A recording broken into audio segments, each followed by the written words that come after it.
नमस्कार मित्रांनो, मराठी गुंतवणूकदार या YouTube चॅनलवरती आपलं स्वागत आहे। शेअर बाजारातील डेली न्यूज अपडेट बघण्यासाठी चॅनलला सबस्क्राइब करा आणि बेल आयकॉन प्रेस करायला विसरू नका। तर ठीक आहे मित्रांनो, आज सुद्धा मार्केटमध्ये आपल्याला फक्त एकच रंग बघायला मिळाला आणि तो म्हणजे लाल रंग।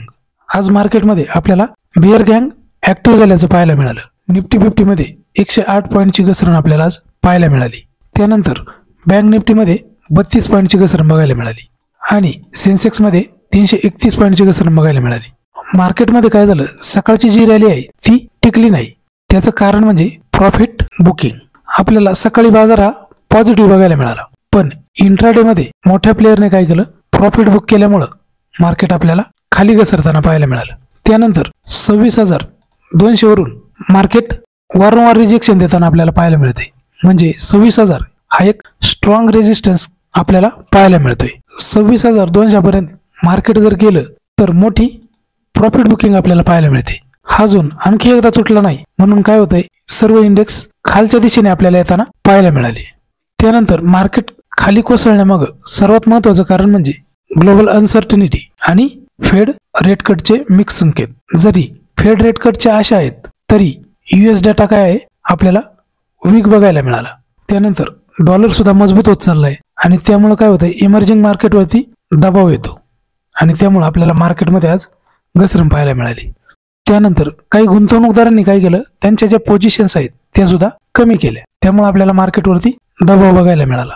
त्यानंतर FIDI ऍक्टिव्हिटी जर आपण बघितली तर डोमेस्टिक इन्व्हेस्टरने आज 4,512 करोडचे शेअर्स खरेदी केले आहेत आणि फॉरेन इन्व्हेस्टरने आज 4,171 करोडचे शेअर्स विकले आहेत। म्हणजे दिवसेंदिवस आपल्याला FII काय करतायत, भारतीय बाजारातून पैसे काढताना बघायला मिळत आहेत। त्यानंतर सेक्टर वाईज जर आपण बघितलं तर ऑटो सेक्टरमध्ये आज 0.35% घसरण पाहायला मिळाली। त्यानंतर फायनान्शियल मध्ये 0.39% घसरण झाली। FMCG सेक्टरमध्ये 0.66% घसरण झाली।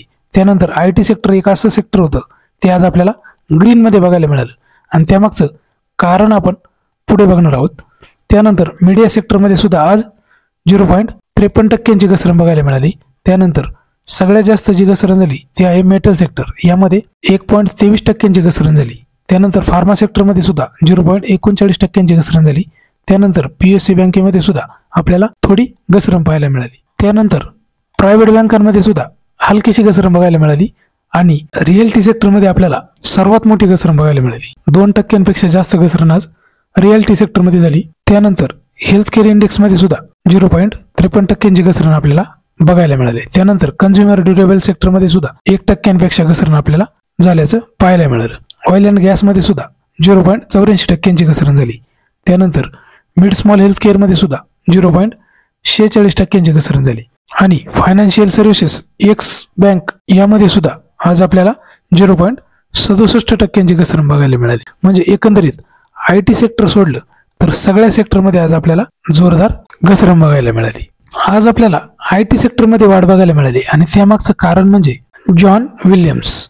अमेरिकेमधून मोठा रेव्हेन्यू म्हणजे महसूल कमावणाऱ्या IT कंपन्यांना फेडच्या डिसेंबर रेट कटच्या शक्यतेमुळे फायदा झालाय। न्यूयॉर्क फेडचे प्रेसिडेंट जॉन विल्यम्स यांनी असं म्हटले, इंटरेस्ट रेट्स कुड fall in the near term, म्हणजे व्याजदर खाली येऊ शकतात असं म्हटलंय आणि त्या कारणामुळे आपल्याला काय झालं, IT सेक्टरमध्ये आज वाढ होताना बघायला मिळाली। त्यानंतर पुढे बघणार आहोत गोल्ड। सोन्याची प्रति 10 ग्रॅमसाठी 1,26,635 रुपये इतकी आजची किंमत आहे। त्यानंतर बघणार आहोत क्रूड ऑइल। कच्च्या तेलाच्या किमती प्रति बॅरल 58 आणि $62 प्लस आपल्याला पाहायला मिळतात। त्यानंतर बघणार आहोत डॉलर रोज रुपीज। एका अमेरिकन डॉलरची किंमत 89 रुपये आणि 15 पैसे इतकी पाहायला मिळते। तर ही होती आपली या व्हिडिओमधली महत्त्वाची माहिती। व्हिडिओ आवडला असल्यास लाईक करा, शेअर करा आणि चॅनलला सबस्क्राईब करा। भेटूया पुढच्या व्हिडिओमध्ये। धन्यवाद।